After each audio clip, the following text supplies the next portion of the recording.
Hello guys and welcome to another video. Today we have with us the one and only Team Raz member Kasia, also Miami Pro Champ 2022. How are you, Kasia?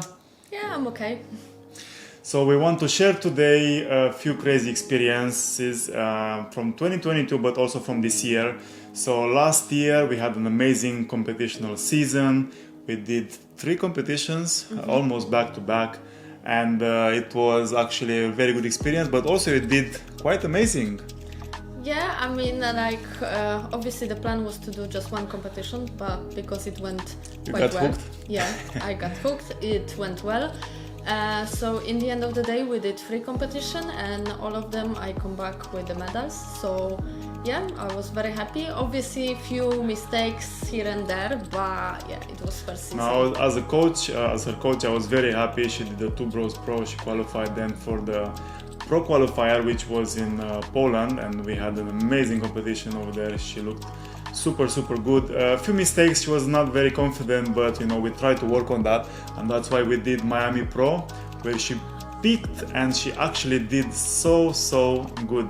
You took your first place in first place in your category, bikini, and then she took the overall championship. Well done. Now back in 2023, back into the off season, and then something happened which kind of sucks. Yeah, it kind of sucks a lot. So now when I started to get my strength back, get my kind of like drive back, enjoy the training, finding like this energy to push more and more weights. Life happened. Exactly. Life happened. So unfortunately, she had a car accident. Do you want to tell us the details? A little bit. So I was at work and the car hit me, basically. I know more details, so maybe it's easier for me to say. Basically, she was crossing the street, one car stopped, she kept going, and the other car didn't stop, and that's basically what happened. The car ran over her, especially over her ankle, right? Over your foot and ankle, because your ankle is quite damaged. What that did, it pushed her to the floor, and obviously she fell down on the right side. I cannot say fortunately, but at the same time, fortunately, only the left ankle was damaged, but it was damaged quite badly. Yeah. You can be thankful because that's the only thing which happened, because obviously she fell down on the right side, and you know, her hip was a bit bruised up, shoulder and the ribs were a bit bruised up, but there was nothing damaged, right? So even like you had this watch, right? It was completely smashed to pieces. And you know, there was no injury to the head, just the wheel went over the ankle, and that kind of messed up everything. I was at work, and she literally sent me a picture, and I could see that the ankle is all twisted. The feet was like a snake. Yeah, I'm gonna show you some pictures and some footage as well. And I was rushed to the hospital. I got there as well as soon as I could. She was already, you know, taken care of by the doctors. Praise God to those good doctors, because they really did a good job, and they didn't delay the process and everything, because for you it was quite a sensitive case. That's the bird of hope. You're gonna fly again soon. Yes? Good. That's it. Higher than ever. That helps on this. And fingers. Part of the bone was protruding through the skin, and obviously that's a major risk of infection. I got over there and I could see there was a little bit of blood under the under your leg, and then when I asked the doctor what's going on here, they said, you know, this is what's happened, this part of the bone is sticking out. And after they've done the x-ray, they were quite rushing to sort you out. Yeah. It was crazy. They give you some really strong painkillers. On the beginning, I think so. It was not actually that strong painkillers. I mean, they knock you out in the ambulance, no? You mean? No, in the ambulance. So basically, they started to do all of the checks and everything. Like they took my blood and everything like that. Then they asked me if I want this. You get like kind of this like to breathing. Gas, no? Yeah, Like similar to a painkiller. Yeah, I but this didn't one, like it.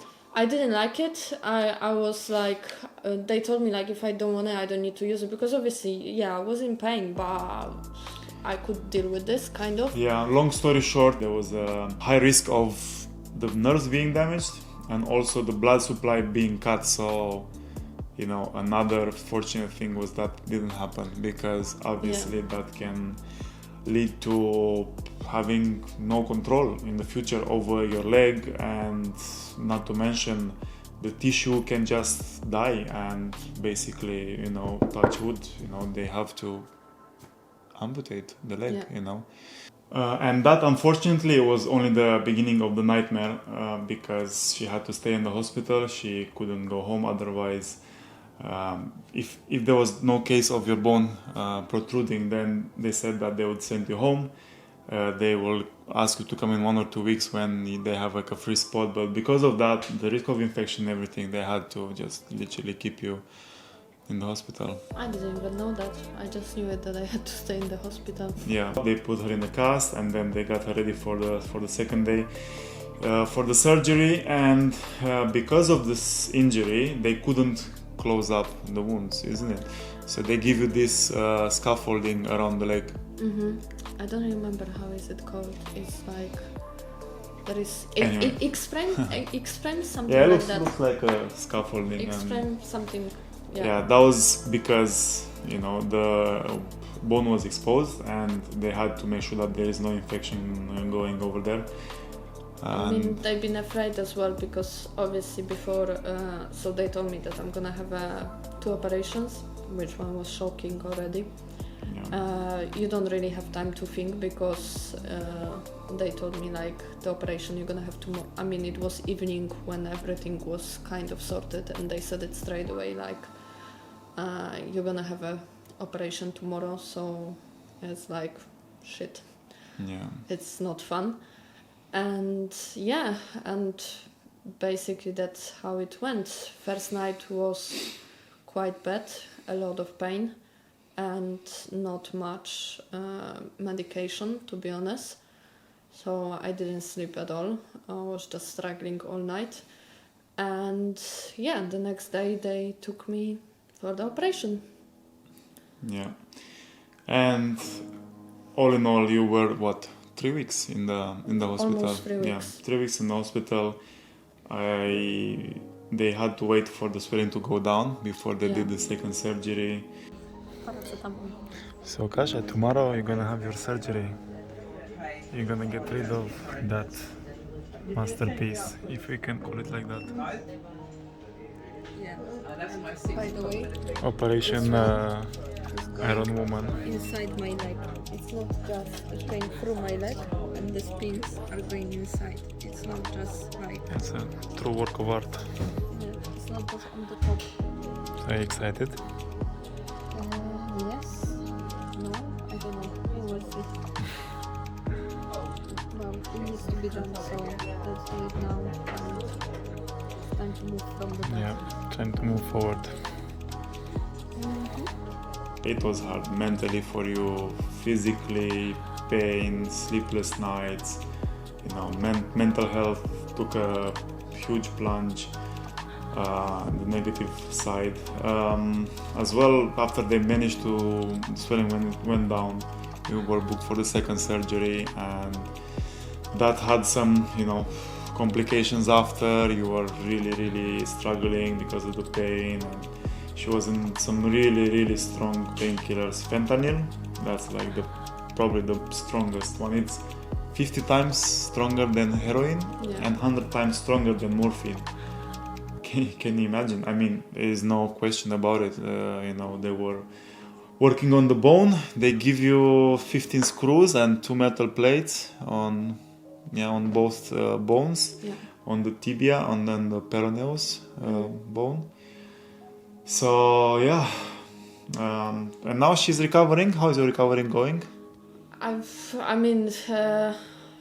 Going back home, it was hard. It was difficult. Bye. Say bye to Lisa. Bye, Michelle. Maybe I'm gonna do a YouTube video and we're gonna have this like a. Bye. See you. Bye. Oh, it's outside, yeah. Yay! 2 weeks Going inside. home. Yeah, 2 weeks. Almost 3 weeks. It's strange to be out, to be honest. Like, Brody, you're gonna sit right in front of your missus. All right. I'm gonna do the turkey. One second. Kasia, enjoying the ride?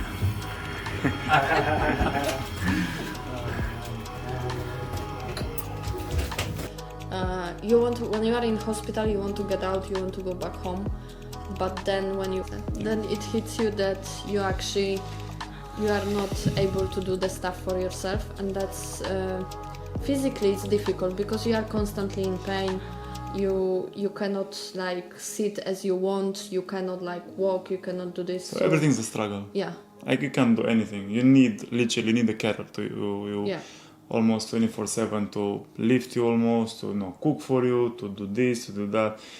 And what was really interesting for me, because of my background in physiotherapy, I was working in the hospitals and stuff like that, and I've been, observing different patients with, all sorts of issues. But I never had the opportunity to sit like so close to someone to actually see and understand the mental struggle, because you almost become anxious of returning back to your normal life. When you were in the hospital for 3 weeks, even though I was pushing you to come out, to start to do your get your normal life back, you were afraid. You were afraid and anxious to do that. So for her, it was almost better in her mind. It was better for her to stay in the hospital than to come back home and take the challenge of returning to your normal life, which is obviously the main goal. But it's so hard when you have all this help and all of a sudden you have to be a bit more independent, even though someone is there for you to help you. It's not easy for the mind. So it was unfortunate, but was really interesting to kind of see how the injury, how the hospital and all the experience affects the psyche.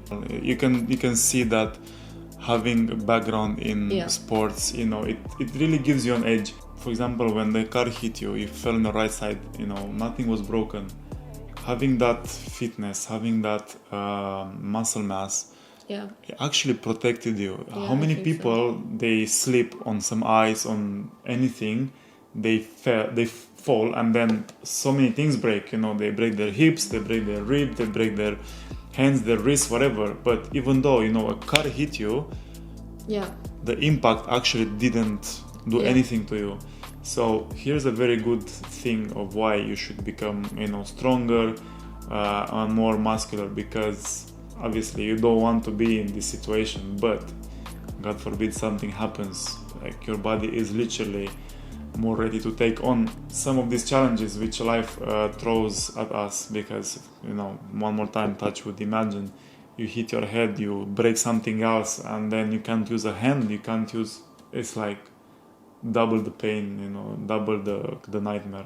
You're already back in the gym a little bit? Not even not to much. train hard, isn't it? Just for the mental side, just to see people, to touch the weights, to feel the smell of the gym. It's every little bit helps. Even when I got out from the hospital and there was the guys from hospital, which one was I was in the wheelchair and everything, it makes you really your anxiety is it's hitting Through you the roof, a lot. And I would say I'm genuinely quite strong and tough person. I'm not really like a baby or whatever, but it hits you a lot. You get mentally you really struggle. Can you show that? It's very pink.